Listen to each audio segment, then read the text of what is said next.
Am I live? Maybe? Who knows? Okay. It's probably no one watching right now. No, there isn't, in fact, because I can see it up there. So let's do a couple of messages in chats and stuff. And I also should find... Oh my god, now I've got like 7 people. Hey everyone, give me a second. I'm flying solo today, I think. And I need to work out what I'm doing because I just walked in the door. So I think if I stop sharing for a moment, move over to YouTube, have a look if this is running properly, which I think it is because people are watching. And then copy that link, put that in the Discords, and we'll be good to go. So copy that Discord. I'm going to add everyone because I'm an annoying mother. I don't know if I can swear in these either because I don't want to get demonetized. Everyone, we're live. Let's copy that. So you guys can have that. I didn't even do a thumbnail for this one because I'm so late. And in the CC, I'm not going to add everyone because it's only a Wednesday. I'm just going to put live if anyone wants to watch me review some copy. All right. And now I'm going to hope there are people there and just get on with this. Breezy and quiet. Hey guys, good. That means people can see me and that people are watching. So that's always a good start for a live stream. Hope you guys are doing well. So I think today it's just going to be me.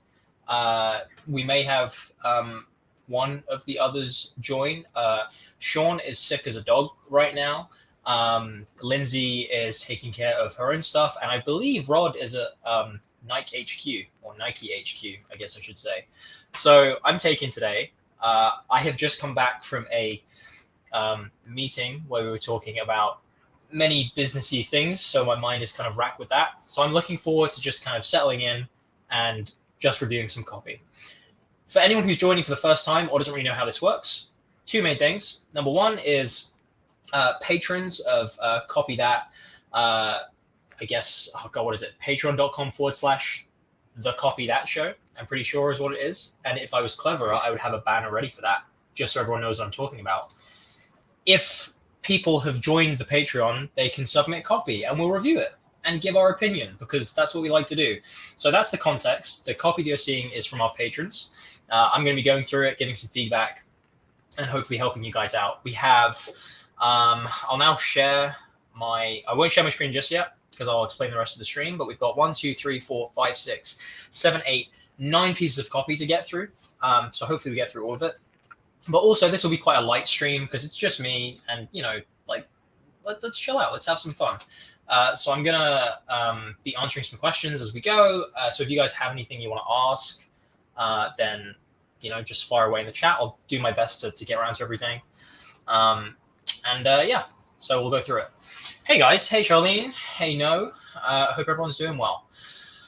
Okay, let's crack into this. Let's review some copy. But how are you guys? You guys doing well? I hope you're having a good day. I hope you're having a good week. Wednesday, you're halfway through, nearly the weekend, where you can, you know, grind some more. So let's share my screen and crack into number 1.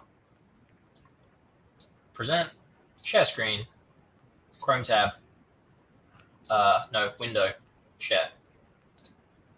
Boom. Can you guys see this, first of all? I'm going to ask that question, then I'm going to go back and check the chat. So if you guys can see my screen properly, please let me know. And flicking between the copy and stuff like that. Give it a few seconds. Yep, Lou, thank you very much. And anyone else who says yes, thank you. I can't see your comments as I'm reviewing these. Okay, so this is Patreon copy. This is number 1. I cannot remember who this came from because I'm unorganized, and if I hadn't just walked in the door, I would have more stuff up. But you know what? I don't care. I'm going to review some copy. If this is yours, I hope it makes you happy. So first thing that this person has done is they've started with context, which is always nice. So if you're a patron and you're thinking about submitting copy to us, and maybe you haven't yet, please give some context at the top of the piece, because it makes it so much easier for us to review, since we actually understand what the copy is trying to do, where it would come in a funnel, that kind of stuff. If you just submit a piece of copy, it's difficult to judge when there's no measuring stick. So thank you for giving context, first of all. So let's read. Dean G is a well-known businessman who has worked with the likes of Russell Brunson, Richard Branson, Tony Robbins. He has written a book for people who want to get out of the rat race and make money from anywhere in the world. Okay, so that's some background on, I'm guessing, the author, or who this person is pretending to be. And then they've also written RIOA.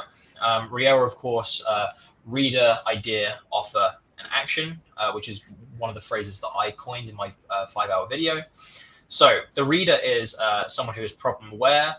They feel like there's more to life, and they believe business and money can help them achieve that. Okay. Idea is they follow Rod's advice. So that's our very own homegrown Rod, making unique copy angles, and came up with an idea that is based on this. Product is a book on wealth. Okay. Emotion is to be appreciated, and the wild card is the phone case / cover. I can't remember what that means, wildcard, off the top of my head, so I guess we'll see. The offer is a free plus shipping book, which gives the blueprint of how to make money, as well as deal with the problem of inaction. And then the action is click a link to go to the sales page. And is this going to a real product? Yes, it is. It's going to Dean's product. Okay, so we're reviewing an email, basically, is what we're doing here. And it will end up on this page, which is get your free hookup copy of Millionaire Success Habits, only more supplies lost. Lovely. So this really helps because we know what we're going to. So the moment someone clicks the link in this email, they're going to be going to a page which is trying to get them to sign up to get a free book, which goes into this kind of stuff. Okay, so that's very useful. Let's read the email. I'll have a quick check of the chat just to make sure everything's okay. It can use a little zoom, but we can see it. Doing fantastic. Just landed my first client last week. It's the same piece I submitted for review, so quite excited and ready for some honest feedback. Quiet, so proud of you. Well done. Can you zoom in a little bit? Yeah, I will zoom in. Thank you. Thank you very much, everyone. How is that? Is that better? I will leave it a few seconds for a reply. Or do you guys want me to get even closer? Is there a way I can pop the chat? Is that a thing? I don't know. I don't think so. Maybe. Perfect. Great. Thank you very much. You know what I'm going to do? I'm going to get the stream up on my phone so I can read the comments. Am I going to do that? Nah, that's too much effort. I want to stay in here, and if my mic cuts out, you guys are just going to have to deal with it. Someone just blast me on Discord. All right. So the email. Subject line, give your loved ones a big sigh of relief. Okay, so I'm going to stop right there, first of all. For anyone who's going to submit copy, this context that this person has given already is useful, of course. However, something that is super important in emails, and this is something you can take with you, like no matter where you work and what you do. Something that's super important in emails is how did the person actually get on this list? Okay, so obviously I have their email address because I'm sending them an email, but why do I have their email address? Where have they come in from? What have they seen before this point? Is this the first email they're receiving? Or is this something that is coming from a list that they have already been part of for months and that they really trust? They already have this inherent trust with the list because they enjoy reading stuff. That's important because that completely changes the dynamic of how you would approach someone. For example, if you and I are best friends and you know my name is Alex Myatt, if you get an email from Alex Myatt, you're going to open it up straight away because I'm your friend and you want, like, oh, what does Alex want? If I have never spoken to you before and you get an email from Alex Myatt and you don't know who it is, then you're probably going to be less likely to respond to that straight away, and especially less likely to trust its contents. So that's going to change the dynamic of how I approach you. If I'm your friend, I have no problem going like, sup, man? And then you'll be fine with that. If some random dude just says, sup, man? not likely you're going to engage with that. Hence, LinkedIn cold outreach messages, of which I get about 15 a day. Okay, so that's the first thing. So it really helped here if I knew who this person was going to the list. I'm going to assume that this is someone, this is going to someone who hasn't been on the list much, and maybe this is one of the first emails they're getting. Okay. Subject line: give your loved ones a big sigh of relief. Now, the reason I asked that question a moment ago, which is what is the list, is because if this is the first kind of email that I'm getting, and I'm not too sure why I have signed up for the list yet, this could be like an awful subject line, because this subject line on its own doesn't really tell me anything. It's not wildly intriguing. It's not being very specific, and it's not potentially not being relevant to know what I have seen before. Now, you've set up here that the person that you're targeting is someone who feels like there's more to life, and they believe business and money is going to help them achieve that. That, as far as I, as the reviewer, know, is all the person cares about. You haven't mentioned anywhere that they care about family. You say here that the idea of the of your offer is to be appreciated and important, but does the reader care about that yet? Is that something they're actually interested in?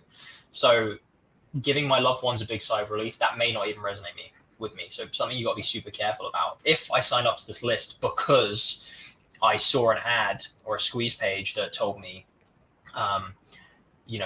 fed up of being a disappointment, or you wish you could buy your wife that diamond ring or something like that, maybe this might be slightly more relevant if I got this immediately. But out of the blue, this isn't a particularly strong subject line because it doesn't give me a reason to open immediately, unless this is on my mind. It comes across as quite generic. So I may not even open this. But let's move on to the email itself. You critiqued your own thing as well. I like that. So I'll come to that in a moment. Hey, are you preparing yourself to catch your loved ones when they fall? You can protect their precious well-being from cracking if they land on hard times. There's a little-known way to equip people who carry this kind of serious responsibility to bring peace of mind to those closest to them and make them feel secure. If you've ever dropped your phone on hard concrete and picked it up with the screen still in one piece, only because it was in a case, then okay, this makes sense now, based on this. Then I'm sure you know the big sigh of relief that your loved ones will breathe if things get worse than they are right now, and they find out that you are prepared. The economy keeps changing. No one knows exactly what is going to happen. This method has helped all of these people, and I'm guessing that's the subject, the sales page, sorry. Yep. Protect those who are important to them. No matter what's going on in the economy, you probably already know some of these people. Dean, P.S. You can start using the method right away to ensure your family and friends appreciate you for being one of the few people in the world to find out about it. Okay, so I'm going to say it straight. This is not a very strong email, and I'll tell you why. Before I tell you why, I want to see how you've critiqued yourself, because I actually think this is a super innovative thing to do and a really good way for you to try to analyze your own copy. Okay, let me read this first and then I'll continue commenting. Cuba. So Cuba, what does Cuba mean? For anyone who doesn't know what Cuba means, some people say just cub and some people say Cuba. Now, it's a method for looking out for what's important in copy and what could potentially trip up your copywriting. So for all your copy, you should be looking at it and you should potentially be asking these questions. Is it confusing? Is it unbelievable? Is it boring? And then I can't even remember what A is because I always use cub. Someone in the comments might be able to remember what A is. Not everyone uses Cuba. Something like attention grabbing? I have no idea. If you know what A is, let me know. But while I wait for you guys to tell me that, let me go through it. So, confusing. To combat things that are confusing, you've said, I've avoided trying to over-explain so as to not take the reader down a path of them having to overthink. Unbelievable. What reader stands to gain from clicking seems reasonably believable. Okay, so my initial thought of this was actually wrong. What you've done here is you've explained how you've tried to avoid these things. Because the point I was going to make is if you had actually critiqued this, why would you not then make those changes? But this makes sense now. You're trying to say this is how I try to avoid these things. B, is it boring, which is I've written each line with an intention, including the PS. There's no fluff copy that I can identify. And then A, let's see if someone's wondering what A is. Awkward. Thank you, John. Sentences. Oh, this is your piece. Hey, John. So awkward sentences are simple and aren't depending on the reader to keep in mind what they've read prior in order for them to make connections. Intrigue, curiosity score, 3 out of 5. The intrigue is there. I just don't feel like it's pushing me to click. I think that is a reasonable piece of critique, yes. Concision score, 4 out of 5. No unnecessary detail that distracts, and there's cohesion. I do think the sentences could be structured better, however. Okay, so before we move on to any other piece in this, I'm going to repeat something that I'm sure we say every single Whetstone Wednesday, but there are different levels of critique, okay? There are, Sean likes to explain it in a certain way, which I subscribe to as well. But to make things even simpler, there are levels of critique that you should start with, and there are levels of critique that you should end with, okay? So the 3 levels of critique. The ones that most beginners like flock to immediately are what we call line edits, or 3 levels of editing, sorry, I should say, rather than critiquing. Are line edits. Now, line edits and line critiques are when you're looking at a sentence and you're thinking like, man, maybe I could use a different word here, or no, this just doesn't flow properly, or like, should this be like 2 clauses or 1 clause? Those are line edits, okay? And those are things that, of course, help punch up copy, and they'll help make it less awkward, for example. So line edits particularly help with awkwardness. But they aren't the most important place to start when you're editing and when you're critiquing your own copy, because ultimately, even if a sentence doesn't flow in the best way, or there's a word that could be better, what you're saying and the message you're actually trying to convey is far more important than that. And line edits can't help with that core value of what you are trying to say. The next level up is what we call function edits. Now, function edits are more about, you understand what message that you're trying to get across, but you're working out how do you plot that out in your piece of copy. So, you know, I have these proof points that I want to put in, or I have this intrigue that I know I'm going to use, but where do I put them? You know, should I move this here? Should I have this section down here instead? Should I lead with introducing the guru? Should I close in this kind of way?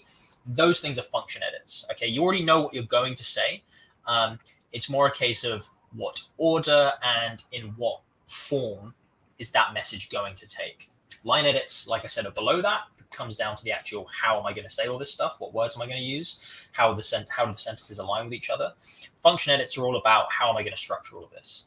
And then the top level of edits and the top level of critique you have are what we call value edits. Now, value edits are the most important for beginners to actually think about. Beginners usually just think about line edits, but actually you should be thinking about value edits. Now, value edits are all about, what message am I even trying to get across here? This is where you look at things like the reader.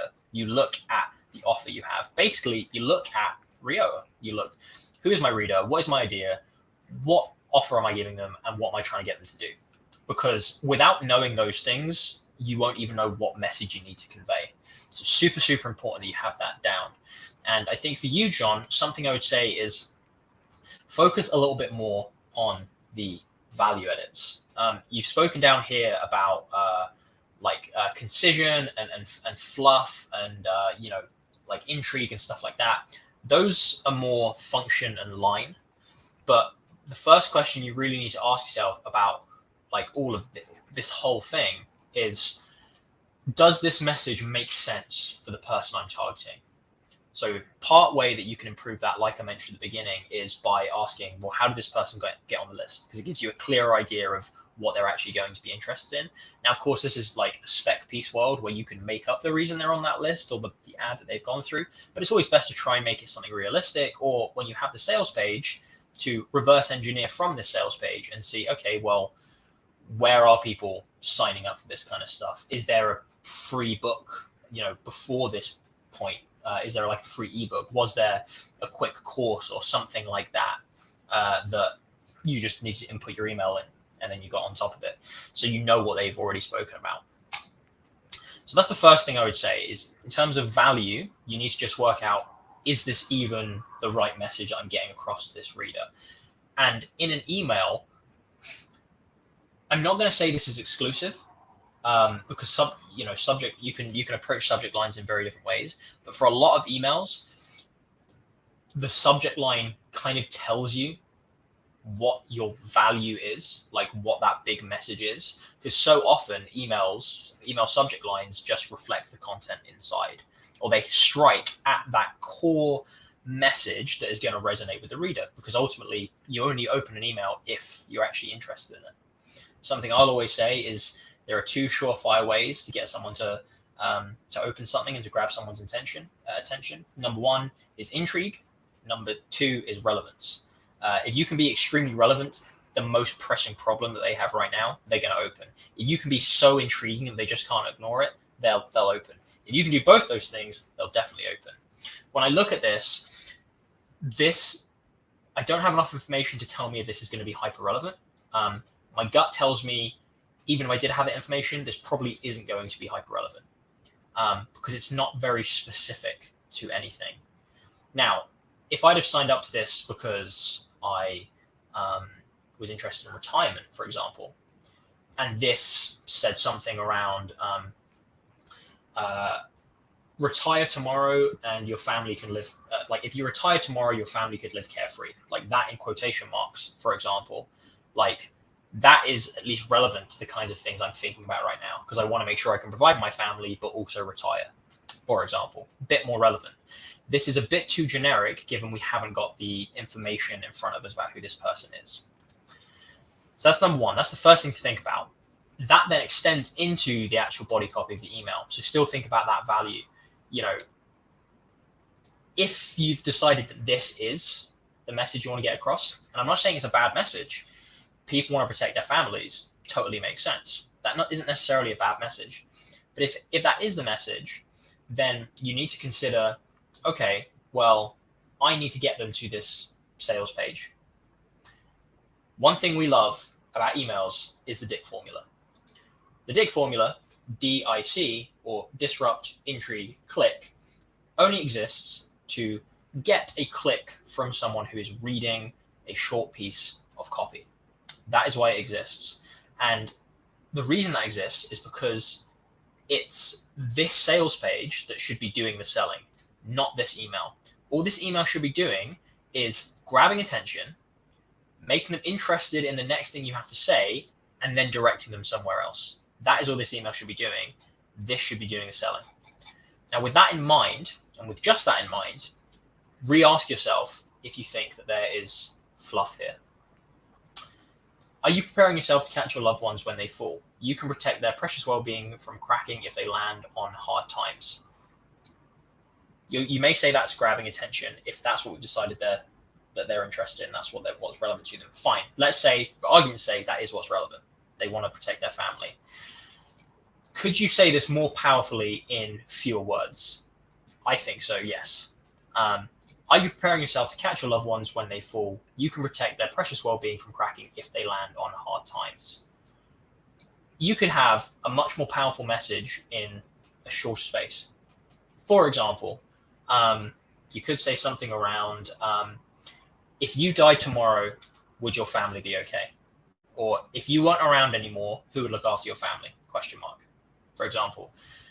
That's a far more emotionally compelling, attention-grabbing line, and I've done it in a much shorter space.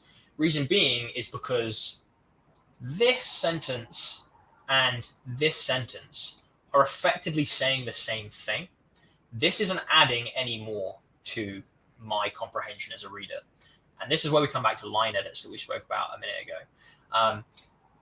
What beginners will do, what you'll do when you're writing your first few spec pieces, is you will kind of overwrite, because that's what you're used to doing, and what you've been used to in your whole life is overwriting things. You've been used to going, oh, well, I want to make sure this whole emotion is covered. I want to make sure that no argument is left out, so I'll write this. So when you get into writing copy, you tend to keep that same theme up. You'll say, well, I don't know if this gets it across enough, so I'll write another line about it. When you really break this down, let's actually break down the meaning of just this first line here, right?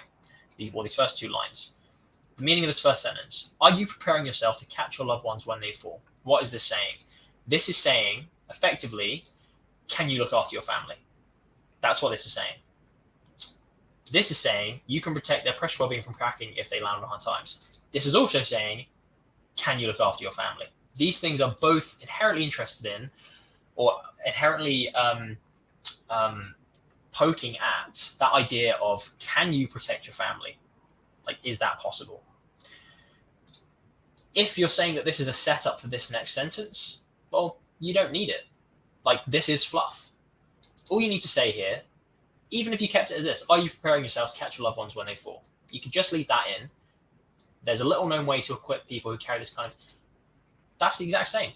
It doesn't matter if you have just that or both those sentences. It's the exact same effect. The message is exactly the same. This is not adding anything to the overall email. And I've just spent about 5 minutes just to explain that, like those two lines, those two first lines. But it's this kind of utter contempt for your own copy that you need to have. You need to always be thinking, can I say this in fewer words? Is this needed? So when you say, I don't think there's much fluff, that's because you're, as a natural writer, you're thinking that these are both necessary. When you really break it down and you really ask yourself, well, what is that actually doing? Suddenly you realize, well, God, this second sentence isn't even needed. And I could shorten this sentence, and I could maybe punch it up to make it more emotionally compelling. That's what value edits are for. You first of all ask that big question around, what am I even trying to get across? Then you can work out, well, is the first part of my email getting that across? Then you can move down to, if it is getting it across, is it getting across in as few words as possible? That's how we go through the edits. So what I would say to you, John, is the first thing, and hopefully now I've explained that, you can go through and you can do that for every single line that you want to. So that's the first thing I would say. I'm not going to go through all of these lines and do that for every single one or rewrite it. But if you go in with that kind of thought process for when you edit, that's going to be far better for you. Okay. But moving back to DIC. So Dick. Okay. Disrupt. Basically, grab the attention. That is the subject line. And that is the first, usually also the first line of the email. It doesn't have to be. You can then move straight into intrigue. But the point is, this bit is meant to be grabbing the attention and saying to them, hey, you should read this, right? This is fucking useful for you, okay? The intrigue then is about building up what is on the next page. And you start to do that. You start to talk about this method. So you're starting then to build, well, perhaps there is something here that's interesting. You're linking back to that main idea you have about protecting family, which I'm assuming you've kind of turned into your main idea. So great. And you're also mentioning you probably already know some of these people, which I think inherently these aren't bad things to be talking about to build that intrigue. You're saying there's a method that exists to help you protect your family. Again, we mentioned specificity earlier. This is where it'd be good to be specific. For example, is it retirement you're talking about? Is it you want to build passive income because you don't want any of your family to work? Whatever it might be. So that specificity is going to help anyway.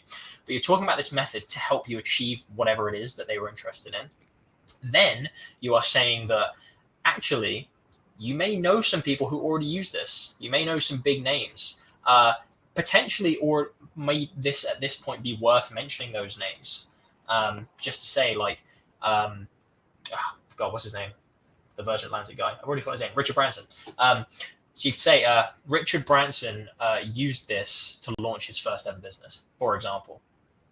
That's building the intrigue around, well, God, what is it? If someone I recognize as a hero, as someone's rich, used this, then maybe it's worth me having a look at. Okay. And in the click, really, you're not asking for it. And that was going to be one of my big points at the beginning, is there was no call to action here. You mentioned down here that you think there's no push to click. Well, the simple fix for that is saying, click here to see what it is right now. Yeah, you can be a bit cleverer around it if you want to be. Yes, there are more ways to do it than just ask for the click, but it's DIC, disrupt, intrigue, click. there's no easier way to get the click than to just ask someone to have a look at this page. So there's some main points for you. What I would say is get clear on your message, understand exactly who it is you're targeting. There's not enough information here to kind of really hone in on an avatar, if you like, on a person. Make sure that what you're starting with, what you're leading with, that idea then matches through to your email, because you need to draw a very, very clear, relevant link between what your reader cares about and what you're saying that you can do for them, what you can provide for them, so it's worth their time to read on. Building intrigue can be as simple around speaking about something that they don't know yet. There are 50,000 ways to build intrigue. And then ask for that click as well. Be direct with that. Then the first thing I mentioned here was then go through your email and have a look at a functional level and a line level of, do I need to write these bits? I know that you've said you've kind of tried the kind of product emotion wildcard thing, which isn't necessarily a bad way to come up with ideas to have a go with something. But if I'm being honest, it just feels shoehorned in. It feels like you're trying quite hard just to like talk about a phone case. And it's like, well, why is that relevant to me right now? Just tell me I can retire, and cover my family's costs with everything. Tell me that there's a method to do this that celebrities have used, but has only just been like re-revealed to the world. And then tell me to click here to go and have a look at it. That's what I want you to do. Shoehorning in this kind of like metaphor isn't really necessary. And if I'm being honest, I don't think it's done particularly well. I think if you really want to use something like a wildcard and make, that kind of link, then what I would do is actually use that for the initial intrigue of the subject line of the email. Something around like why retirement funds are cracking as easily as iPhone screens, something like that. You can do something as stupid as that, or you can be a lot more like, if you've ever dropped a phone, you know how to save X dollars. If you really wanted to work a wild card in, I would work it more into the kind of core of what your message is, rather than just put it in as, what it's like when you drop a phone. You kind of using, what is that, an analogy? I think that's the right word for that. You're kind of just sticking in an analogy for no real reason.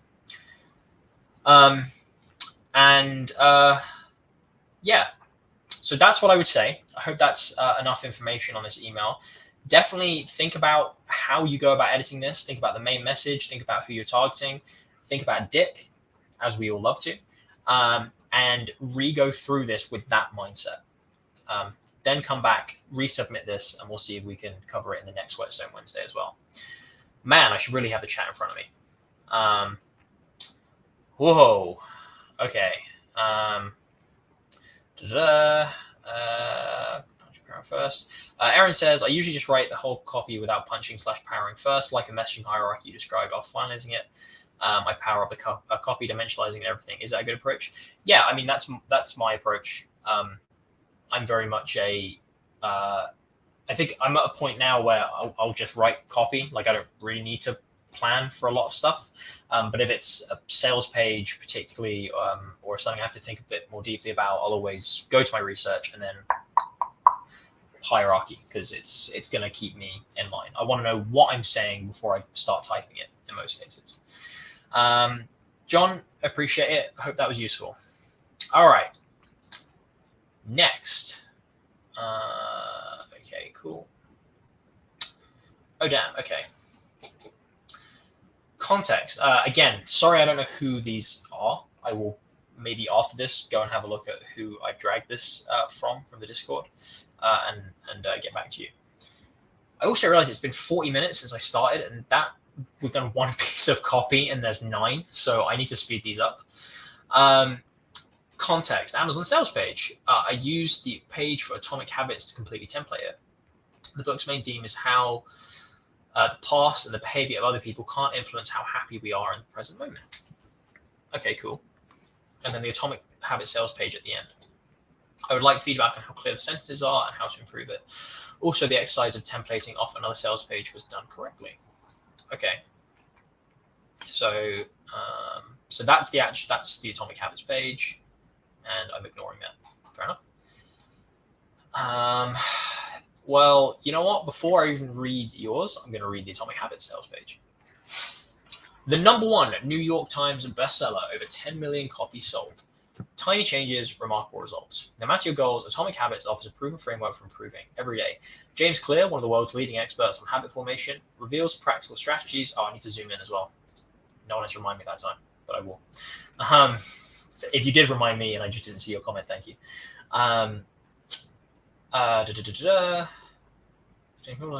Reveals practical strategies that will teach you exactly how to form good habits, break bad ones, and master tiny behaviors that lead to remarkable results.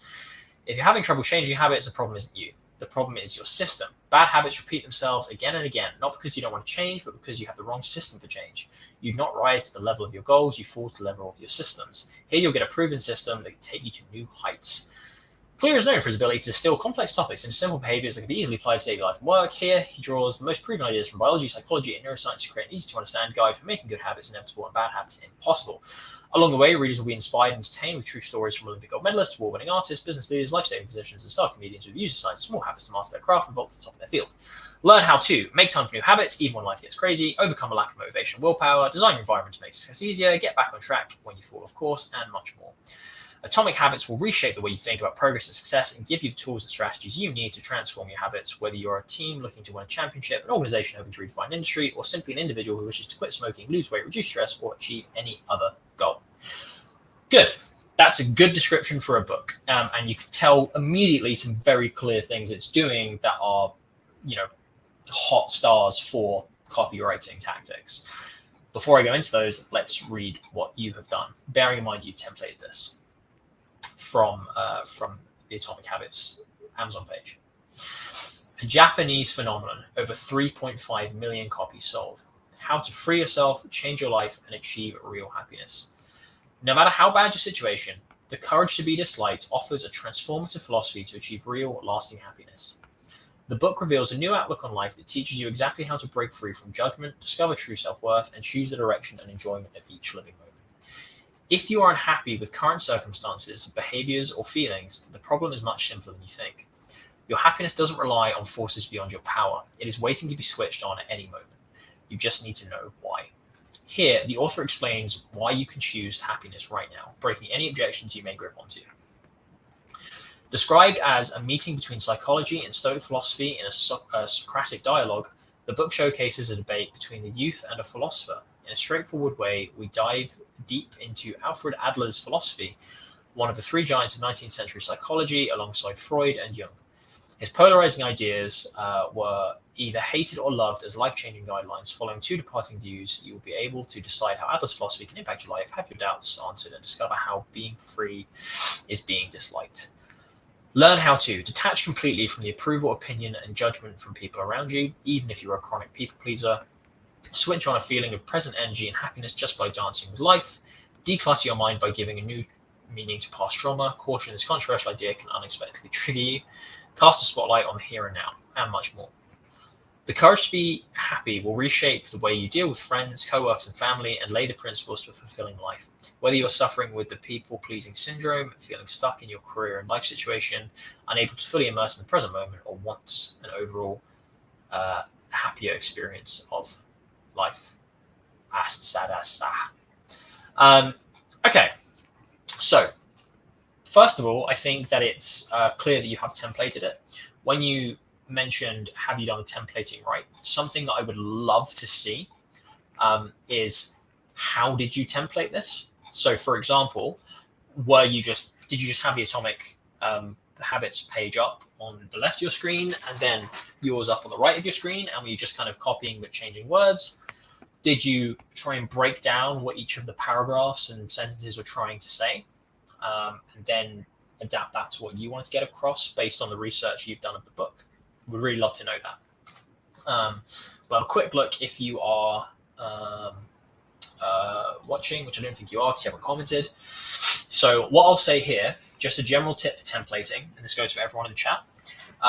Templating, the best way to template that I have found is kind of what I just explained on the previous piece of copy, which is break down what the copy is actually doing. Like, what is this trying to do?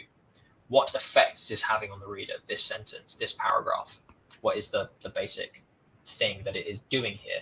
Don't worry about the words that it's saying. Don't worry about what adjectives they're using and how the sentences are structured. Just ask yourself, what is this trying to do? What do I mean by that? Let me give you an example. Let's pick a random, we'll go with the biggest paragraph.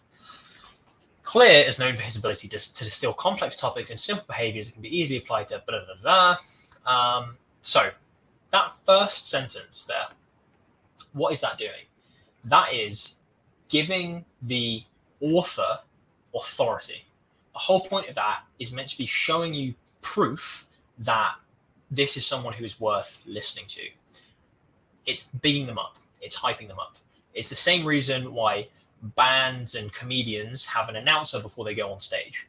The more that you have someone saying, this is the biggest name in rock, like a sellout tour, and they're waiting for their next upcoming album that's ready to smash all records before it, that kind of stuff. If you've got someone telling you that stuff before you see that main event, whatever it is, you immediately get more hype for it and more excited. So this first sentence is doing exactly that. It's trying to show you that he is so well respected, like this author, and he's so worth listening to.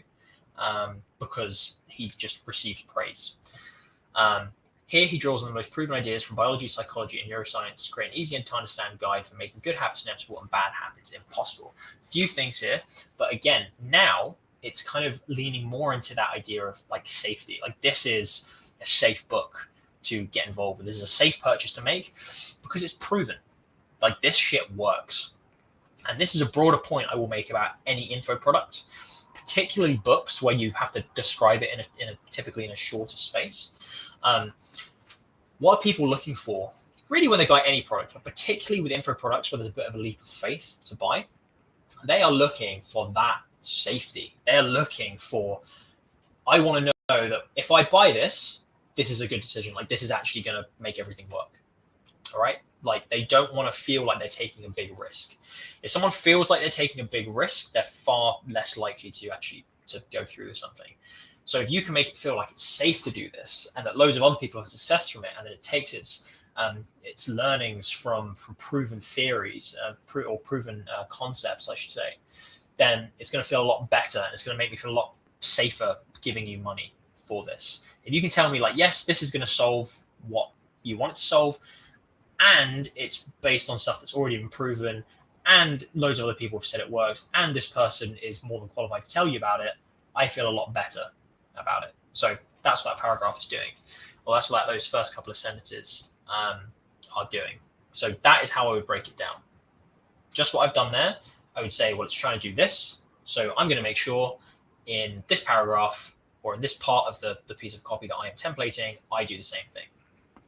So let's see if that is the case. So I think this is the same paragraph. Described as a meeting between psychology and Stoic philosophy in a Socratic dialogue, the book showcases a debate between the youth and a philosopher. In a straightforward way, we dive deep into Alfred Adler's philosophy, one of three giants of 19th century psychology, alongside Freud and Jung. So I think that you're doing it in a slightly different order, which is fine. But you're trying to go in here about like who this is kind of about. I think, if I'm being honest, I'm a little bit confused about who this book is by. Like, you're saying it's a Japanese phenomenon, which is fine. So I'm taking it's written by Japanese people. Then you're talking about that it's this guy called Alfred Adler. So is this about his philosophy? You also talk about how it's showcasing a debate between the youth and a philosopher. Like, I'm not saying this is your fault because maybe the book is just, it covers all of those things. But for me, as a reader who's deciding whether or not to buy this is slightly confusing to me. I'm like, is this a book about the philosopher? Is this something he wrote? Is this something that someone else has wrote about him? So I'm not saying that writing so deeply about what it's about is a bad thing. It's just the courage to be disliked, a Japanese phenomenon, achieving real happiness. These two authors, a debate, showcasing a debate between a youth, which I'm assuming is a story, like a youth and a philosopher. and then this Alfred Adler guy. That's a lot of things to introduce me to all at once. And I'm kind of a little confused about what this book is actually doing, because you start up here by saying achieving real happiness. Down here, it becomes a way of like talking about Stoic philosophy and 19th century philosophers. And then you go on to talk about detaching from people's approval. And there just seems to be a lot of vying messages. What is the big idea here? What is the big thing that you want me to talk about? That is another key for books, for info products. What is the big idea? Like, what is the thing you are selling here? With a book, especially a book that's already been written that you are having to advertise for, the courage to be disliked. That is the first place I would start when looking for an idea. The courage to be disliked. It's very hard once a book has a title like that to kind of move away from that idea, because that's the thing I'm going to be coming back to. Where in here do you really talk about being disliked or like getting on even though other people like don't like you? You mentioned detaching from people's approval, but I feel like the title is never really expanded on in here. Like you kind of go on to like having a fulfilling life, which I'm not saying is not something you should mention with this, because of course the whole point of this is it's self-improvement, it's self-development. But the broader point is that you've already established, or the person has already had established an idea for them, which is about the courage to be disliked. I kind of want you to show me a bit more about that. Let's compare that with Atomic Habits. Now, habits, that is clearly the big idea here. Like Atomic Habits, that puts me in mind of something that's powerful and big, so great. But the big idea, of course, is something, or the idea, of course, is something around habits. So I know that. He goes straight into, this is all about habit formation, forming habits, and breaking bad ones, and making sure that you're going to keep improving. Fantastic. All throughout here, it's all about habits, habits, habits, habits, habits. I'm left about no doubt of what this book is going to show me. And I'm already convinced that habits are a powerful influence in my life. Like I'm already convinced of that, because everyone knows they have habits. So they're playing, James Clear is playing on something that is already well accepted. He then uses that, or the writer, I should say the writer here, the copywriter, whoever's written this, then uses that to create an enemy, which is, the problem isn't you. It's not your fault. None of this is your fault. Very, very common copywriting technique to say something like that. And very common for info products to say, look, the position you're in right now, this wasn't because of you. This was because of something else. This was because of the banks. This was because of how you were raised. This is because of the patriarchy. This is because of the system you're using, which is exactly what James Clear does. He says, it's the system. That's all it is. It's the system. That is what you need to fix. And this book is going to show you how to fix that system. There's such a linear path here for me to follow. I see this book is about habits. I already know that habits are a big deal. He's telling me I'm going to know exactly how to make the best habits, which is clearly something I'm interested in if I found the title interesting enough to have a look at. Then you're saying changing habits is difficult, which is something we all agree on. But the problem isn't me. Oh, great. It's not me. There's another enemy. It's the system. And then the rest of this goes into, this is all about changing the system. And it's easier than you think. And it's really safe to do because he's done it before. And then it gives obviously a little bit more information on the book about, it's going to be fun. It's going to be interesting. You're going to see little secrets about business leaders and stuff. This is slightly less important than just setting up that big idea, which is habits are what govern my life. I accept that. It's not me that's causing me to have problems with habits. It's the system I have, and the system can be changed very easily based on neuroscience and biology and whatever. Super clear. Let's compare that to yours, which is the courage to be disliked. Immediately puts me in mind of, wow, okay, well, maybe this is about saying like, oh, I don't give a shit. I'm just going to live my life and people can think whatever they want. And this is going to give me like self-esteem. That's what this puts me in mind of. I know you've already got the subtitle on the book as well, How to Free Yourself, Change Your Life and Achieve Real Happiness. So like absolutely fair enough. But this is where it starts to kind of, I'm not saying the writing isn't bad, by the way. Like the writing itself isn't bad. Like it's written relatively well. You are trying to template parts of it, but The difficulty with templating is when you're just templating the functional parts, which we spoke about earlier, and the lines, when you're just kind of templating the structure that it has, you're missing out on the idea. The idea is ultimately what's going to sell a book. That's where we need to get to. That's the point I'm gravitating towards. This doesn't feel like it has a linear idea to follow like Atomic Habits does. So when you can work that out, you can then start to have a look at templating based on, okay, well, what kind of thing did he say here? For example, you know it's important to big up the person who's written it or the person whose views are discussed as someone who's important to history. You know it's important to make this feel like a safe system and a safe way of getting what you want. But it doesn't necessarily mean that you can do that before you've set up the proper idea. So my advice to you would be to don't worry about writing the copy for a second. Just write down, okay, what is the big problem this book is solving? What then does that, how is that linked to the person that's going to be reading this? Are they actually interested in this? Are they interested in building self-esteem? Are they interested in feeling happier? Like what is the core thing that you're trying to get at here? And then to form the idea, how are we going to achieve that through this system? All books are systems. Now, they're systems in slightly different ways, but you're promising someone by reading this book, you will achieve this result. What you need to work out is, okay, how does this book actually do that? And then build an idea around it, okay? Another example is the 4-Hour Work Week, which is another book. Now, the idea, really, the core idea of that book is about outsourcing. But if it was just called How to Make Money, a guide to hiring, delegating, and outsourcing your business, well, it's not that interesting, right? But instead, the guy thought, okay, well, what is the point of this? Well, it's about people who want to work less and make more money. Great. How am I going to tell them how to do that? It's through outsourcing. How can I merge those two things to come up with a title for the book that links to that core idea? The 4-Hour Work Week. Great. I'm saying to someone here that you can have a work week where you only work for 4 hours. And the description of that book and in the funnel towards that book and the advertising for that book, it doesn't reveal the secret of outsourcing. It doesn't go into all of the information in the descriptions, but instead it talks about how there is this system where you can earn the same money as everyone else, but you work so much less, so you can spend more time with families. You can do this, you can do that. And it's from a person who's already had experience doing this before. So that's what you need to think about with this. So the way you've templated isn't necessarily wrong. I think you've done kind of similar things you've actually tried to do.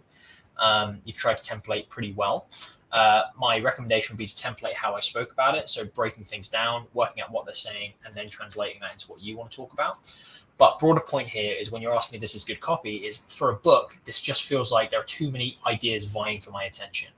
Take me on a linear path and make me feel confident that, yes, this is going to achieve that thing I first spoke about.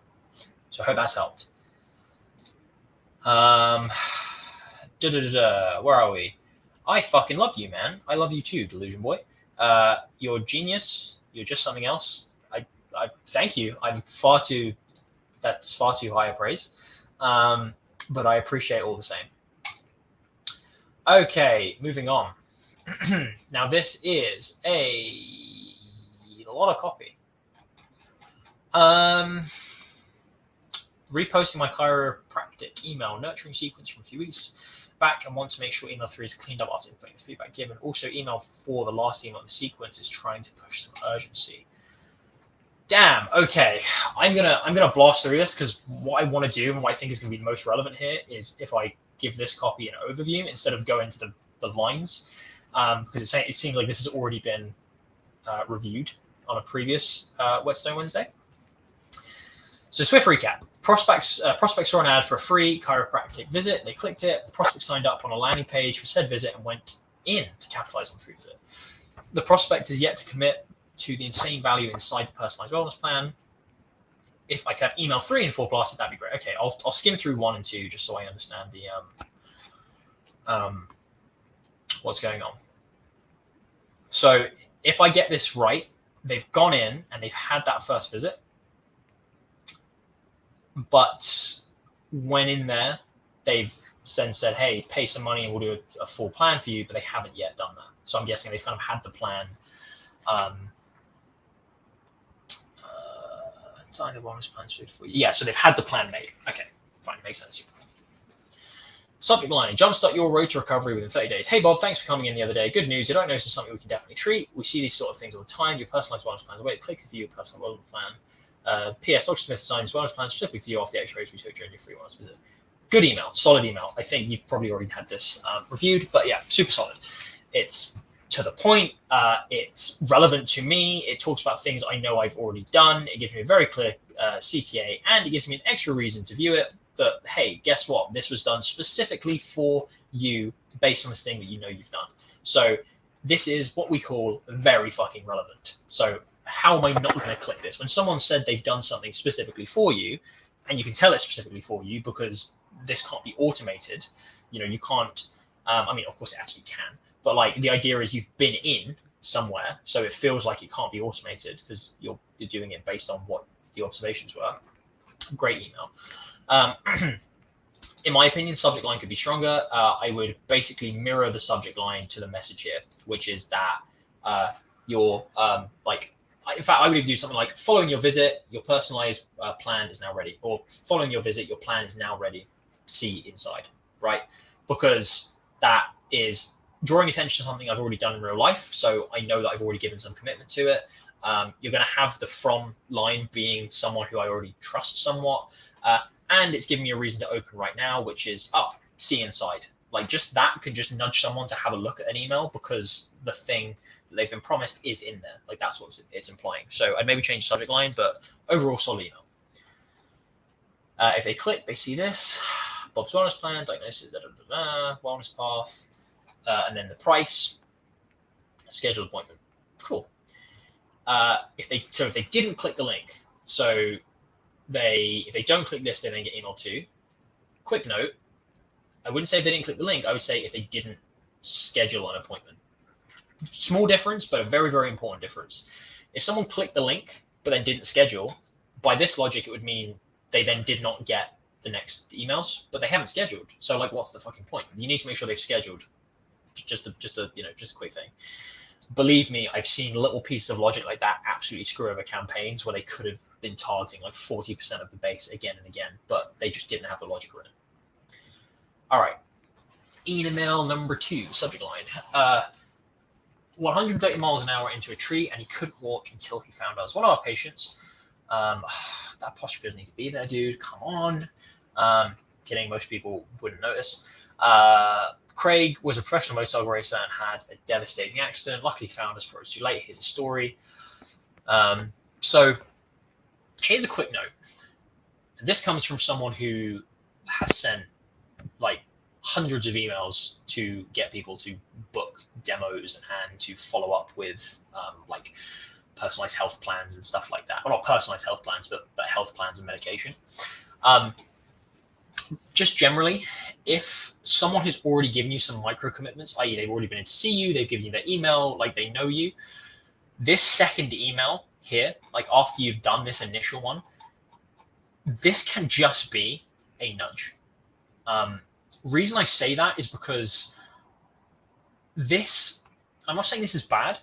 I'm just telling you from my experience. And I'm not saying this is bad copy. I'm saying from my experience, once you have sent someone that initial offer to like say, hey, well, your personalized wellness plan is ready. Oftentimes, a lot of the people who don't follow through with that, they're not doing it because they think it's too expensive or because they've had any problems. They don't feel like there's enough proof. They're often doing it just because they don't have the time to do it right now, or they forgot, or for whatever kind of trivial reason like that. Because all you've done so far is just say, hey, like this is ready. Have a look. You've not badgered them at all. You've not annoyed them. You've not bugged them. My second email in this sequence would just be really super short, just like, and it would to be potentially, you could basically just forward what you said. You could just do with the same subject line as the one above. I hate when people do and then like when it's the first fucking point of the conversation. Like, it's such an old tactic now, which still works sometimes. But with this, they've already had that email. They've already looked at it, most likely, or they've opened it at least, most likely. So you can like almost resend that subject line, whatever the subject line was. Super short email, just saying, hey, name, just wanted to just wanted to double check if you were going to take advantage of this, because we only have a few patient slots left. ? Have another look below. I would just send that. That would literally be email number 2. Because 2 things. One, it's just nudging people who may not have had the time last time, / just picking up some of those opens that people didn't do. And 2, it's creating a sense of urgency immediately to say we don't have many patient slots left. Great. You will pick up probably quite a few more people than sending this one, which requires me to go in and then to read a bunch of copy that I might not care about yet, because it might not be something that I'm interested in. I may think this is something different. I may think this is a generic email. I might not think this is related to the thing that I've just, the wellness plan, so I may not even read it. So I would always recommend just doing a nudge if you've already had some kind of micro commitment from people. Email 2, I think you mentioned that this had been reviewed, so I won't go through this. And then 3 and 4 are the ones that you said you're interested in. Okay, so your idea here is to slash the cost objections. Not a bad thing to do if you think that that's a big objection. Discover how chiropractic care can save you thousands. How can I make this more relevant? At this point, you've already had a relationship with this person.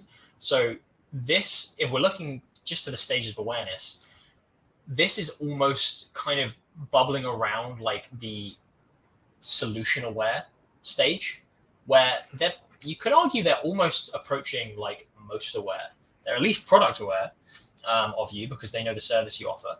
But this is kind of almost like going back to how chiropractic care generally is something that's great. But you don't need to convince them of that anymore. Like, they know it, and they already have a relationship with you. They've been into your office, they've seen you, they know your name. So I think that one immediate thing I would say from here is you can afford to make this a bit more personal. I think you've said the name of the doctor, haven't you? So, is it Dr. Smith? Is it? Right. So the from line is going to be Dr. Smith. This could just be, I think, or even just I know, for example. I'm not going to suggest a specific subject line. There could be many that work, but I know this plan could save you thousands. You already know what he's talking about because you've seen the wellness plan, hopefully, or you've at least seen the emails come in that say that there's a wellness plan. You already got that trust with the doctor, so you don't need to convince them that chiropractic care itself is like a good thing, and you're being specific to the product and service that you offer. It's a lot more personal, and it feels like, okay, maybe I should give this a little look. Quick note, just for psychology, whenever you feel like an email has come from a business, unless it's hyper relevant, whenever you just feel like it's a generic business update, you're not that bothered. When you feel like someone has written it specifically, you feel far more obliged to actually look at what they've written. So if you can write from Dr. Smith, I think this wellness plan could save you thousands. That's far more compelling for me to open. Isn't it crazy? The average adult American spends just shy of $10,000 per year on neck and back pain. Really? The average adult American spends just shy of $10,000 per year on neck and back pain.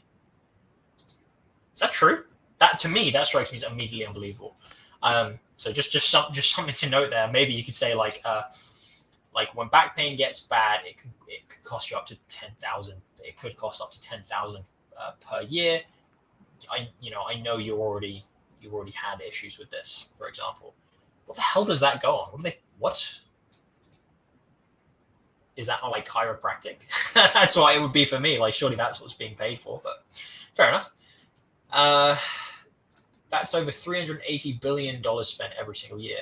And that's a 380 with 9 zeros behind it every time. Okay. So I'm going to stop right here.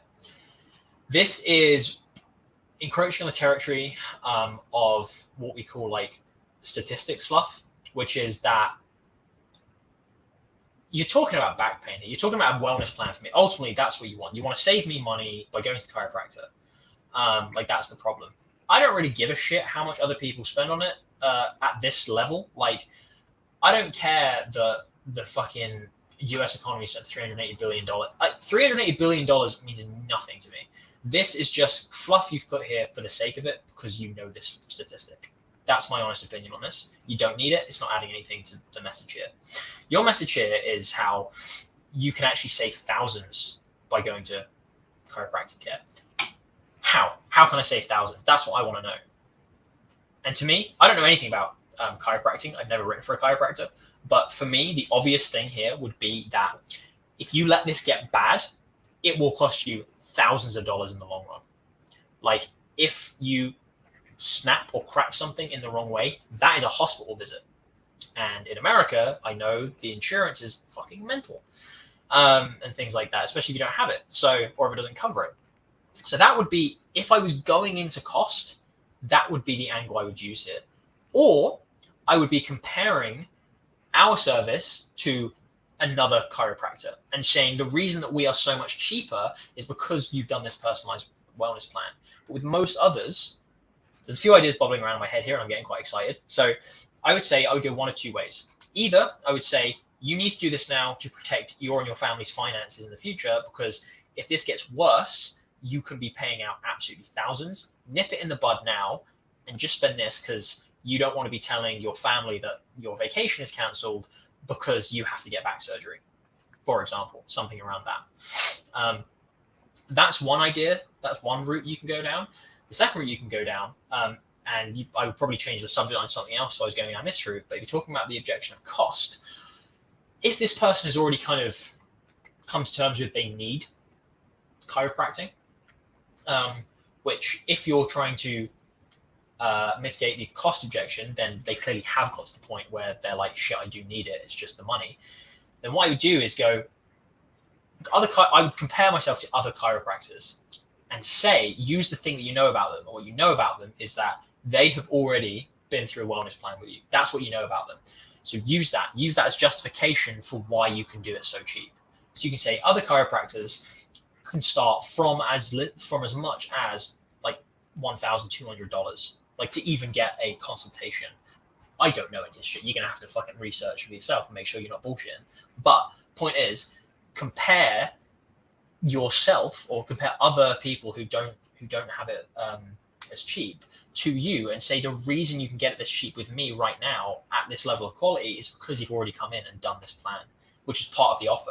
So if you want to get it at this price, then do it now, because these wellness plans can only, we only give one away for free, and it's only valid for 30 days because things can change, within a few months when it comes to chiropractic. So I want to make sure you're on the right plan now.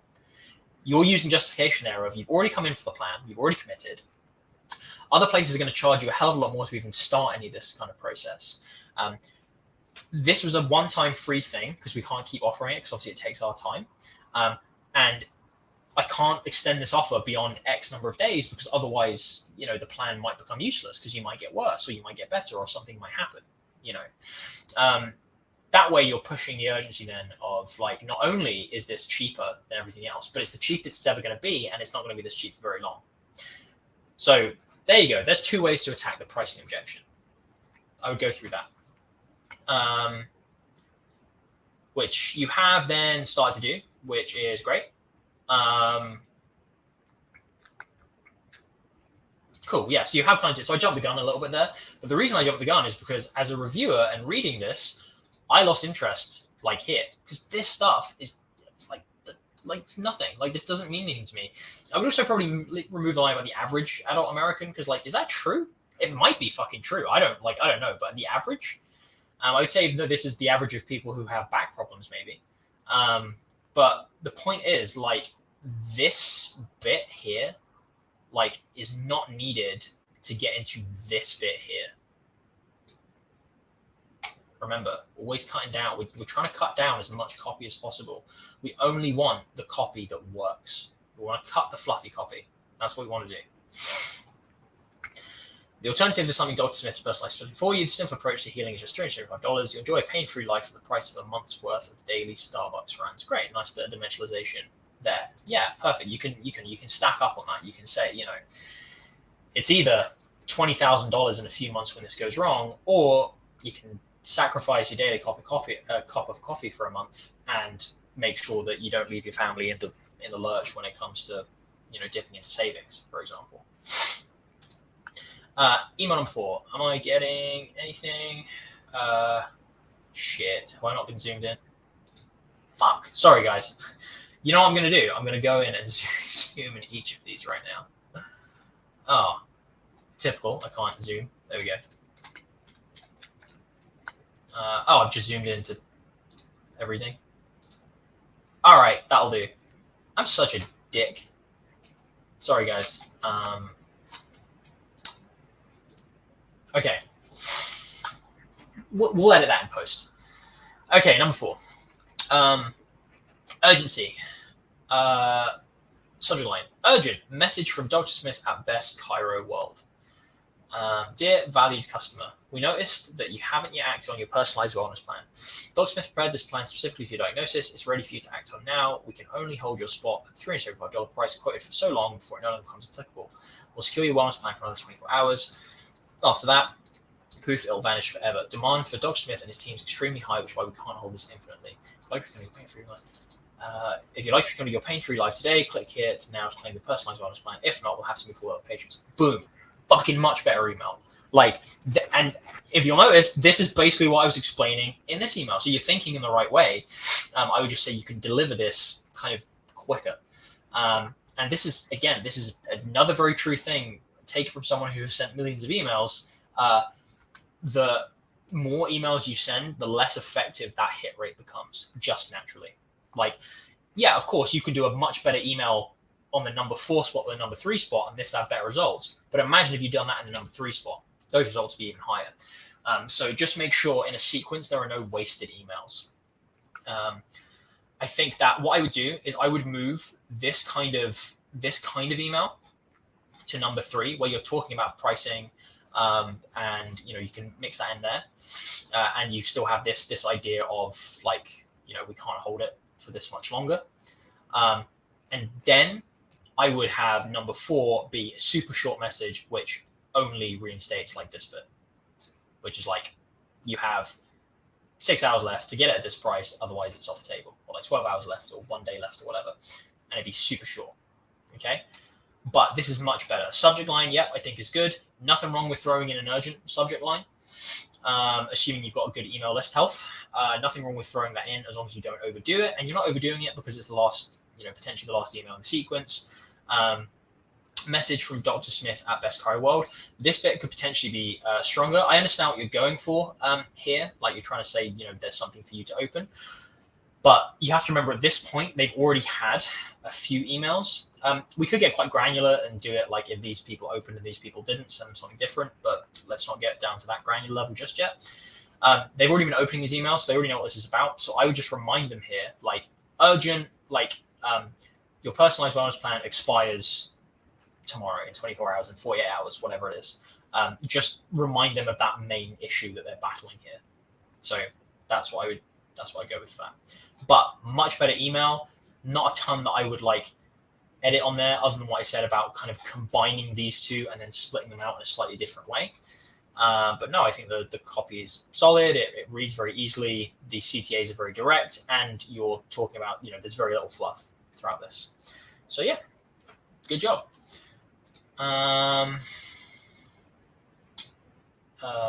Breezy. Is this Breezy's? I'm guessing. Yes. Oh god. Sorry, I can't read these while I'm doing this. Just aim with 3 and 4. You guys read this twice already. Trying to learn how to do heavy lift part of the funnel. Damn, thanks. Right, good call. Didn't mean that, but definitely a little thing that could make a huge difference. I assume that was for the email logic. Good insight there. Don't know what that was, but thanks. Great call. Yeah, these stats Lindsey herself looked up. So interesting. See, there is where I would have a different opinion to her, which is that, I'm not saying the stats are wrong, but then to me, they're not adding anything to the thing you're trying to get someone to do there. But again, that's what split tests are for, which is something we don't talk about enough in Whetstone Wednesdays, is you should, if you have the ability to, you guys, you should be split testing this stuff, or A/B testing as much as possible. I'm very lucky in that I have a list of, I guess, one list of 300,000, another list of 1 million people to email, so I control the whole email process, so I can split test loads of stuff. But if you can, please test different ideas against each other, because that's how you're going to build it up. We got a fucking boom. Let's go. You did get a boom, Breezy, because that was a good email. Everyone's got different perspectives, which is super interesting. Income so much. Yeah, exactly. Which is one of the things that, copy that we do, with for people who have come from different backgrounds, who do different things in different industries. We cross-pollinate in different ways. We're never going to prescribe one thing that you should be doing, because I had this conversation earlier with one of my juniors, earlier yesterday with one of my juniors, which is that there is no right or wrong in copy. Like, there just isn't. And as a beginner, I know obviously you're not quite a beginner, but like, I think as someone who's earlier on in your copy career, and this goes for everyone, you feel like there's a right and a wrong. You feel like, I remember having this thought process, and the thought process is, what is the right method? What is the right acronym? What is the right formula to use here? Like, I'm doing this, so what formula should I use? Like, that's how you think. But actually, there is no right one. There isn't even necessarily a best one, because it's impossible to test all of the possibilities, you know? So we're going to have different views. And guess what? Like, some of them are going to be like level. Some of them are going to maybe outpull each other slightly. Some of them are going to have massive differences. The only way you know is by testing. So Breezy, I hope that helped. Oh, God. Okay. This is a lot. Let me have a look at who else there is, because I also was only meant to be doing this for an hour today. I definitely, I see you, Alex. Good name.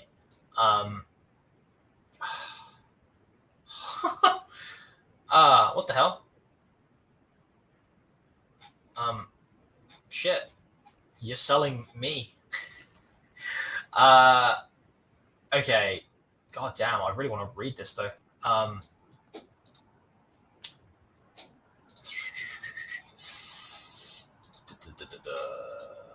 was kind of hoping like there would be one that was shorter that I could like. Because I want to do justice for each of these, and I feel unfair if like I've given 3 or 4 like 20 to 40 minutes, and the last ones only get like 5-10 minutes each. Charlene says, the best thing you can say, there is no right or wrong, opens door for experimenting and testing. Yeah, absolutely. 100%. And this is coming, you know, I was talking to my friend Jonathan, and a friend of the show, Jonathan, the other day, which was in fact, Sean, Jonathan, and I were all talking about it. We were all in the same call. And one of the things I was saying is how many of my assumptions, even after I started learning about direct response copywriting, how many of my initial assumptions or like light bulb moments have like turned out to not be correct in all circumstances when I've started to test things. Long copy always outpulling short copy, for example. Like, that is something that when you learn it, you go like, no, that can't be true. And then people explain the logic, and you go like, oh my God, that makes so much sense. But then actually when you test it in the real world, like, just because it's longer, it doesn't mean it's better. And of course, one of the things we discussed around that is it depends what's in that copy. So instead of thinking about it like long versus short, you should think about it of meaningful versus fluffy. And it just so happens that usually you can put more meaningful stuff in than you think you can. So typically longer outpulls shorter because stuff continues to be meaningful. The actual rule, if I had to give one, if I had to give some wisdom around what I've learned from A/B testing and just writing copy over the last 5 years, is that things that look shorter but are more meaningful in some way, that's what outpulls. Things that don't look tricky to read, that's what does well. And a really great formula I have found, especially for emails, is a really simple, clear, one idea, one message focused header/hero section of like an email above the fold, with a big CTA, and then like another kind of CTA in text as a link a little bit below that. And then your fucking email or your page or whatever can be as long as you want, filled with information and proof, as long as it's meaningful. That tends to be quite a good like mix, because you're not overwhelming someone immediately, and it's like they could almost just read that header and understand what you're getting at and understand why it's useful for them. But that, of course, doesn't apply to sales letters. A lot of sales letters anyway. So different contexts. Okay. 1, 2, 3, 4, 5, 6. So I think what I'm going to do, guys, because it is getting late, I had only budgeted an hour, and I want to do these justice. I think what we're going to do is we will get around to doing all of these, because all of these were submitted specifically for Whetstone Wednesday. It may not be today, it may be in next week's, but we will end up doing these. I will do this one, and I will do a similar thing where I do an overview. And then hopefully next week, or well, definitely next week, or whenever we do the next Whetstone Wednesday, we will get through these ones. I will make sure of it. And if I forget, just message me. So let's do this one. Okay, cool. So the context is a launch sequence for an info product. The product is a guide for getting a job in the tech industry. The emails are to be sent out to people already subscribed to a newsletter. They've signed up to get a free PDF on how to break into the tech industry. We're trying to sell a more advanced version of that. Fantastic context. I appreciate that. So the email, the first email is a nurturing email. So I'm guessing I've just signed up. I've got the PDF. This is the first email I get. From a call center agent to a software engineer in 16 months. Welcome to the Break Into Tech newsletters, Alex. I'm excited to bring you exclusive insights, practical tips from tech professionals that have completely transformed their careers. These tips I'm about to give you are not the generic tips you can find online, like learn web development bootcamp, start in help desks, or get an A+ certificate, but rather these are the most practical ways to get into tech based on my own experiences. I will give you the exact steps I took to get from working in a call center to being a software engineer and how you can replicate my success. Well, why? Because I was once in your shoes, working in the endless cycle of a boring 9-to-5, wandering around in the maze of a corporate job. I looked for any ray of light that guided me towards my true passion, tech, but I struggled to make that happen. I struggled to get practical information that didn't reuse the same old line and get a college degree. 26% of IT professionals do not even have a college degree. And that's why I put together a comprehensive guide on how you can get into tech to help people just like you who might lack experience and certifications. Let me introduce you to the Tech Transition Blueprint, a step-by-step guide which you can use to break into tech and climb the ranks in your dream company. This lays the exact steps I took to get from working in a call center to helping fintech companies generate millions in revenue. I give out everything from how you can get your first job in the tech industry to getting your best possible salary. So if you're like the old me confused about where to start, click the link here to find out more. Trust me, I got to the top using this method, so can you. Feel free to email me if you have any questions. Best regards, Alex. P.S. Find out how I went from working call center software engineer. P.P.S. Be ready for a rags to riches story of a 6-figure digital security expert in the company email. Is this a real thing? Nice. Cool. Get a 6-figure fully remote tech job in 12 months or less without a degree. No spam, no BS. I know you're about to learn the only method to make money online actually works.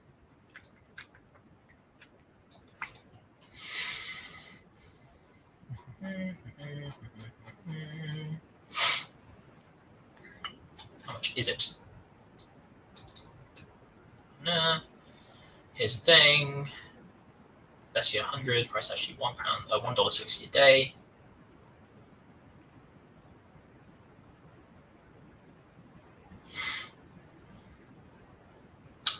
Okay, I'm gonna say something here. I know there's 7 emails, but I'm going to start off by saying I really like this. Number one, why? I don't know I know the tech industry, like I work in it, but I don't know the market for getting a job in the tech industry. Like that's not something I'm aware of. So I'm assuming it is a market here. It seems just from a quick look, assuming these aren't fake reviews and stuff, that you have had clients, which is cool if you have. So clearly it's a thing people want. That's the first rule of markets, make sure people actually want it. So that's really cool.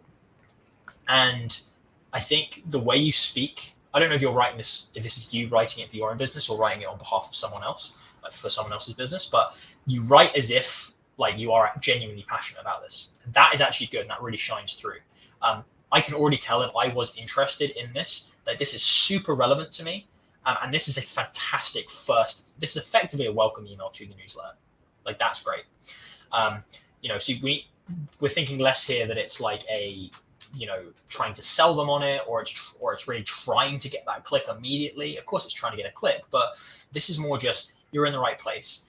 It sets me up and it makes me kind of trust you and feel like, yeah, I want to know more about your experiences. So I think this is actually a really, really solid effort for the first email, especially for a nurturing email.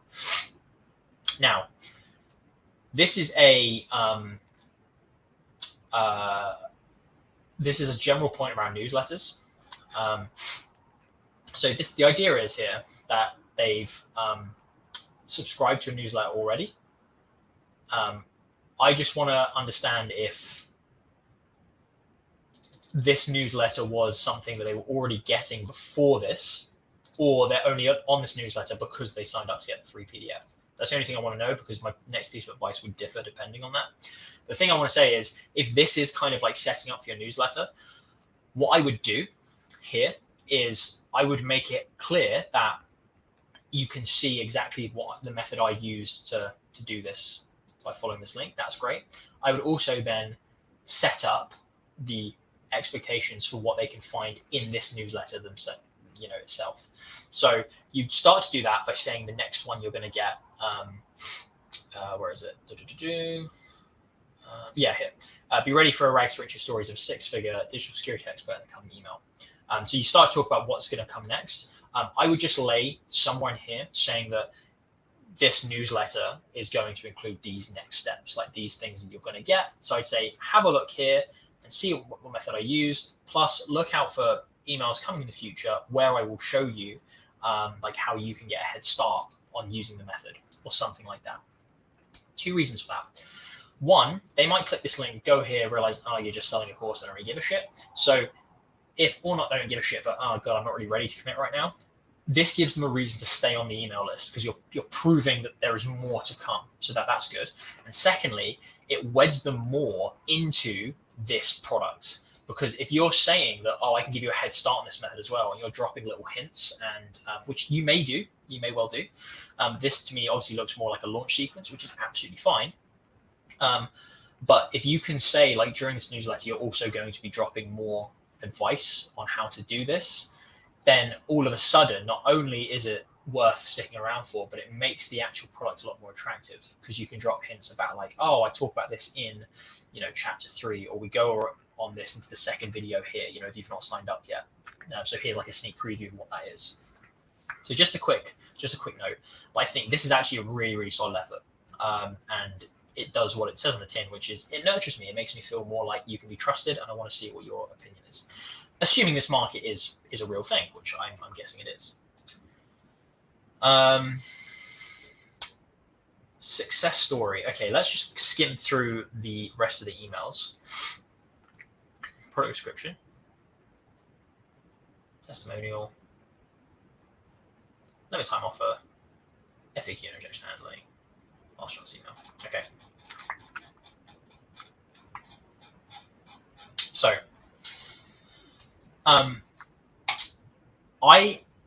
on the surface, I like how this launch is set out. I think that you're not diving straight into, you're not getting caught in the trap of, as soon as you've like linked into the sales page, then just talking about the sales page and saying, oh, isn't this sales page like great? Go look at the product, go look at the product. You're talking about, a success story. So you're actually saying other people have done this, which is really good. Then you start to move into, okay, this is what the product is. These are the modules. Of course, we can look at bullets there. Then you start to move into more about the product and the offer and stuff. But you're not jumping straight into that. You are saying, first of all, like, here's some nurture, and here is a success story of someone who's just like you. You're not going straight into the product or getting distracted by it, which is actually a good place to start, because I see a lot of info product launches go immediately into product, and that's all they talk about. So that's good. I think that what I'm gonna say is that I would really love for this to be reviewed in depth. So not just an overview, but like the copy and stuff, when Sean and Lindsey, at least, are on the call, purely because they are more tuned into info products than I am. And I think that they have spent a lot of, I know they've spent a lot of time launching info products and doing launch email sequences. So I think their insight here is going to be really useful for you. But generally speaking, I think this is quite a good approach to take. one quick note, something I would be doing on this is interweaved between these emails. I would be giving pure value emails at least. So you, like I mentioned at the start, you can set this up as a newsletter and talk about how there's more value to come for the reasons I mentioned earlier. And then you can say, I've got 4 more things I'd like to show you. And you can even just number the email subject lines like 1 of 4, or like secret 1 of 4, tip 1 of 4, for example, maybe tip 1 of 4. And then you'd have tip 2 of 4, tip 3 of 4, tip 4 of 4.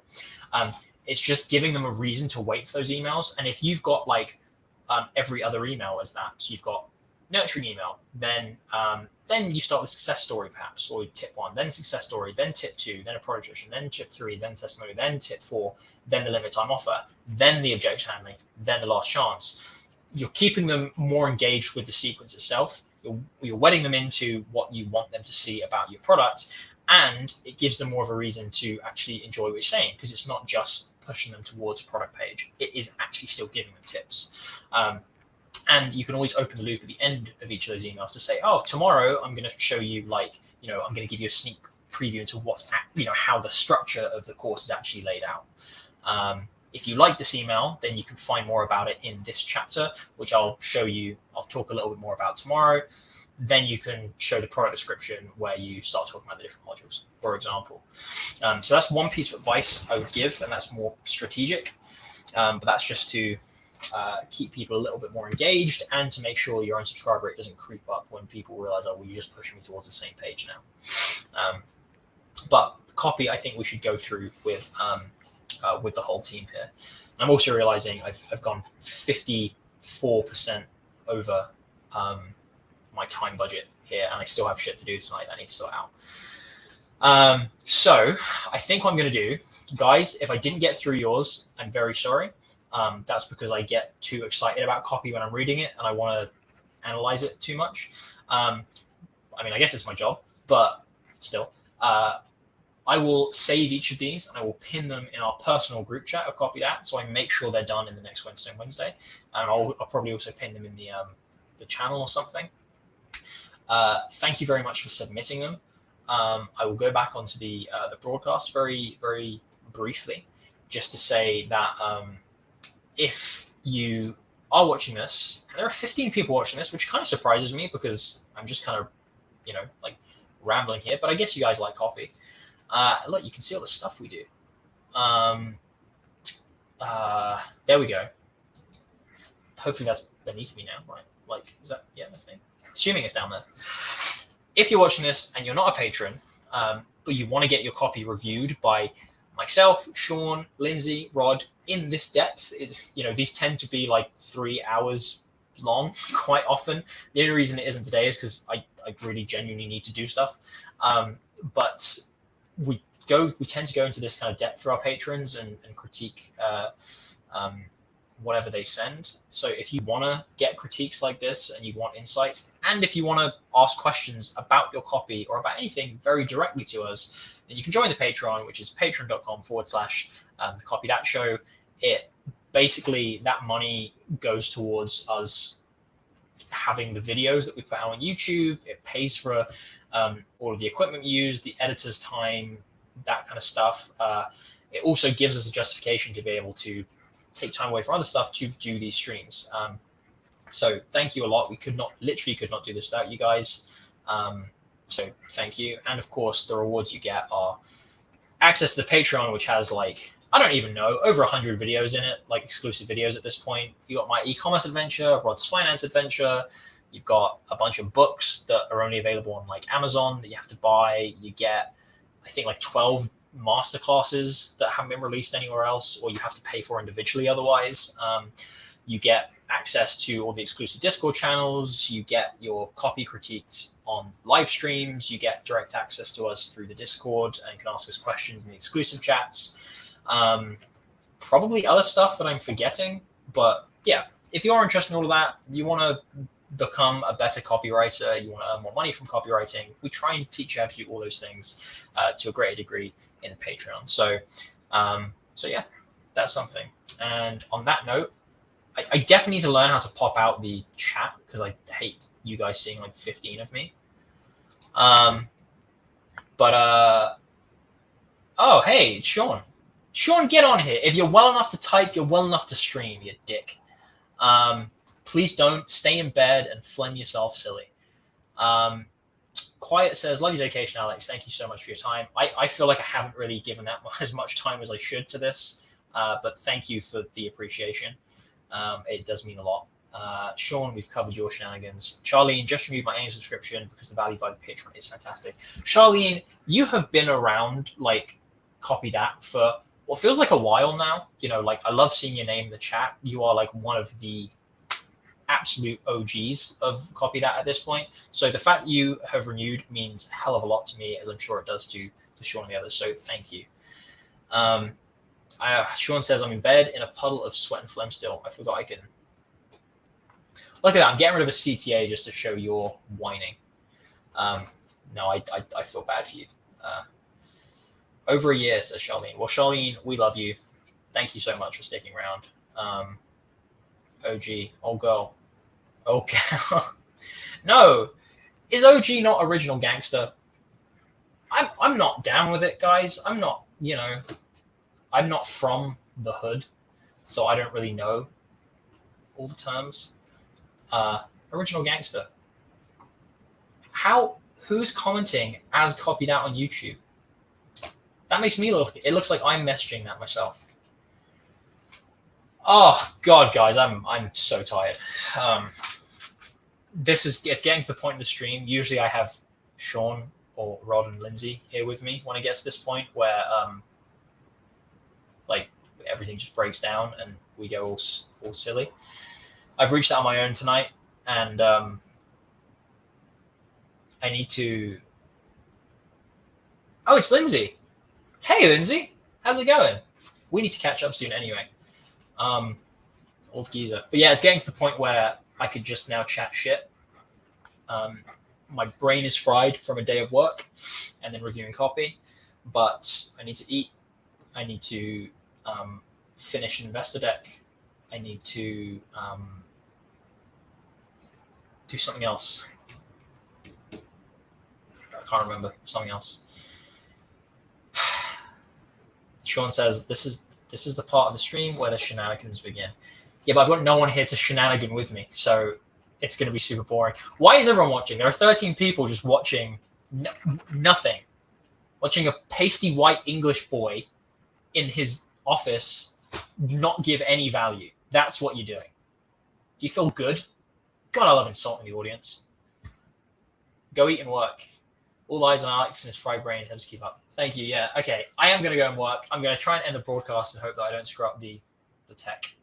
And then maybe we'll add a thumbnail to this at some point. I don't know. All right.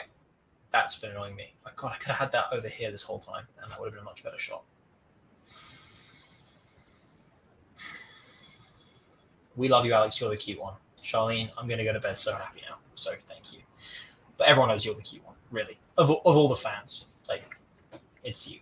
So, like, maybe Arachley, because he's pretty damn cute. All right, guys, I'm going to end the broadcast now, and I'm going to go to bed. Thank you so much for joining. I hope this was useful. If you got your copy reviewed, thank you for submitting it. It really means a lot. I hope it was useful to you guys. I'm going to make sure I save these pieces of copy so we can review them as a group in the next Whetstone Wednesday. So they will be reviewed, and hopefully you'll get value out of them too. For everyone watching, thank you for being here. It means a lot having you listen to my, thoughts. So yeah, always end with a CTA, which is that. Go join that, and if we earn enough money, we'll all fly out to America and have a hot tub stream where we'll be kind of naked. I think in the UK it's just morning, right?